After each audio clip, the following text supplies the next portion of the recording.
कल्पना कीजिए एक ऐसी धरती की जहां कोई गरीब नहीं था, जहां खुशहाली और न्याय का राज्य था। अब सोचिए एक ऐसे राजा के बारे में जिसे उसके लोग इतना प्यार करते थे कि देवता भी उससे चिंतित हो गए। आइए सुनते हैं राजा महाबली और ओणम की कहानी, जो धरती और स्वर्ग दोनों से जुड़ी है। बहुत समय पहले केरल की धरती पर एक महान और दयालु राजा महाबली का राज्य था। महाबली सिर्फ एक शक्तिशाली राजा नहीं थे, बल्कि अपने प्रजाजनों के दिलों में देवता जैसे पूजे जाते थे। उनके शासन में केरल स्वर्ग जैसा बन गया था।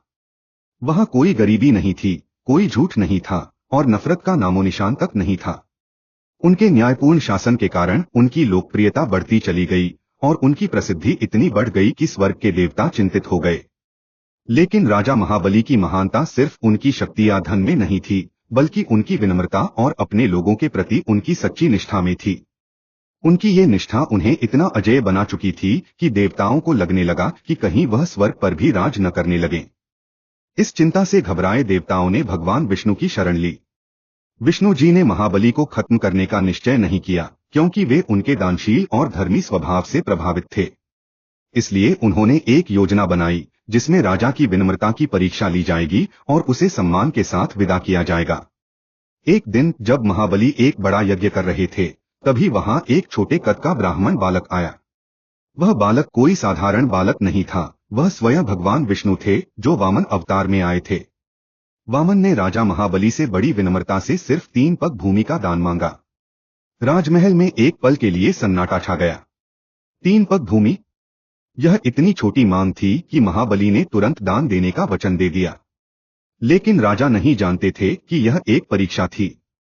जैसे ही महाबली ने दान का वचन दिया, वामन एक विशाल रूप में परिवर्तित हो गए। उन्होंने पहला कदम रखा और पूरी धरती नाप दी।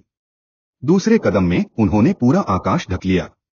फिर वामन ने महाबली की ओर देखा और पूछा, अब तीसरा पग कहाँ रखूं? महाबली ने तुरंत पहचान लिया कि यह भगवान विष्णु हैं। उन्होंने विनम्रता से सिर झुकाया और कहा, मेरा सिर ही आपका तीसरा पग बने। वामन ने तीसरा कदम राजा के सिर पर रख दिया और उन्हें पाताल लोक भेज दिया। लेकिन यहाँ कहानी में एक मोड़ आया। विष्णु जी महाबली की भक्ति और विनम्रता से इतने प्रभावित हुए कि उन्होंने उन्हें एक वरदान दिया, महाबली साल में एक बार अपने लोगों से मिलने धरती पर आ सकेंगे। यही कारण है कि हर साल ओणम के समय केरल में महाबली के आगमन का स्वागत किया जाता है। लोग उनके स्वागत में पुक्कलम, फूलों की रंगोली सजाते हैं, भव्य भोज का आयोजन करते हैं जिसे ओणम साद्य कहते हैं, और राजा महाबली की याद में नाच गाना करते हैं। कहा जाता है कि ओणम के दौरान राजा महाबली एक बार फिर अपने लोगों के बीच होते हैं, यह देखने के लिए कि उनका राज्य वैसा ही खुशहाल है या नहीं। तो ओणम केवल एक त्योहार नहीं है, यह एक ऐसे राजा की अटूट भक्ति की कहानी है जिसने विनम्रता और समर्पण के साथ देवताओं तक को प्रभावित किया। जब ओणम के समय फूलों की सुगंध हवा में होती है और नावें केरल की नदियों में दौड़ती हैं, तो मानिए कि राजा महाबली हमारे बीच में ही कहीं हैं, अपनी धरती पर एक बार फिर मुस्कुराते हुए। क्या आप भी इस महान राजा का अपने घर में स्वागत करेंगे? अपने विचार नीचे कमेंट में लिखें और ऐसी ही और कहानियों के लिए हमारे चैनल को सब्सक्राइब करें।